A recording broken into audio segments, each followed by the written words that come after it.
नमस्कार, मी सचिन पवार तुमचं पुन्हा एकदा स्वागत करतो शासन मराठी या यूट्यूब चॅनलवर। सर्व लाडक्या बहिणींसाठी अतिशय महत्त्वाची आणि आनंदाची अपडेट आहे। लाडकी बहीण योजना KYC संदर्भात अतिशय महत्त्वाची अपडेट महिला व बालविकास मंत्री माननीय आदितीताई तटकरे यांच्यातर्फे देण्यात आलेली आहे। आता KYC करताना तुम्हाला कोणताही प्रॉब्लेम किंवा तांत्रिक अडचण येणार नाही। सर्व पात्र लाडक्या बहिणींना लाडकी बहीण योजनेची KYC 2 महिन्याच्या आत बंधनकारक केल्यामुळे संपूर्ण महाराष्ट्रातून लाडक्या बहिणी KYC मोठ्या प्रमाणात करत आहेत। परंतु KYC करताना ऑफिशियल वेबसाईटवर मोठ्या प्रमाणावर तांत्रिक अडचणी येत आहेत। उदाहरणार्थ OTP न येणे, सर्व्हर हँग होणे किंवा एरर येणे अशा भरपूर प्रमाणात तांत्रिक अडचणी येत आहे। परंतु आता मात्र याची दखल शासनातर्फे घेण्यात आलेली आहे। महिला व बालविकास मंत्री माननीय आदितीताई तटकरे यांनी त्यांच्या सोशल मीडियाद्वारे ही माहिती दिलेली आहे।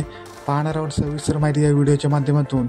व्हिडिओ शेवटपर्यंत नक्की पहा। महिला व बालविकास मंत्री यांनी दिलेल्या माहितीनुसार पहा लाडक्या बहिणींनो, मुख्यमंत्री माझी लाडकी बहीण योजनेची KYC करताना OTP बाबत काही तांत्रिक अडचणी येत असल्याची बाब निदर्शनास आली आहे।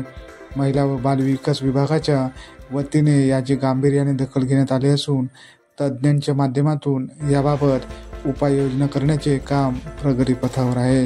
लवकरच ही तांत्रिक अडचण दूर होऊन KYC प्रक्रिया अधिक सुलभ व सुकर होणार याबाबत मी सर्व लाडक्या बहिणींना आश्वस्त करते। KYC करताना भरपूर मोठ्या प्रमाणात ज्या काही तांत्रिक अडचणी तुम्हाला येत होत्या त्या आता यापुढे येणार नाही। लाडकी बहीण योजनेचे ऑफिशियल वेबसाईटचे काम योग्यरित्या सुरू होण्यासाठी तज्ज्ञांतर्फे प्रयत्न सुरू आहेत। लवकरच ही वेबसाईट योग्यरित्या व सुरळीतपणे सुरू होईल। त्यामुळे सर्व लाडक्या बहिणींना विनंती आहे की कोणीही काळजी करू नये। आणि दुसरा सर्वात महत्त्वाचा प्रश्न म्हणजे ज्या महिलांचे पती किंवा वडील नाहीत या संदर्भात देखील शासनातर्फे लवकरात लवकर अपडेट येणार आहे। कारण ज्या महिलांचे पती किंवा वडील वारले आहेत त्यांची पर्यायी व्यवस्था ही शासनाला करावीच लागणार आहे। अशी कोणतीही ऑफिशियल अपडेट आल्यानंतर लगेचच आपल्या चॅनलवर अपडेट दिली जाईल। त्यामुळे कोणीही काळजी करू नये। आणि सप्टेंबर महिन्याचा हप्ता जो आहे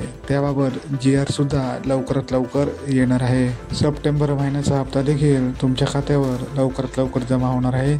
याबाबत देखील ऑफिशियल अपडेट लवकरच शासनातर्फे देण्यात येईल। तारीख जाहीर झाल्यानंतर लगेचच आपल्या चॅनलवर अपडेट दिली जाईल। सर्व लाडक्या बहिणींपर्यंत ही महत्त्वाची माहिती नक्की शेअर करा। भेटूया लवकरच नवीन अपडेटसह।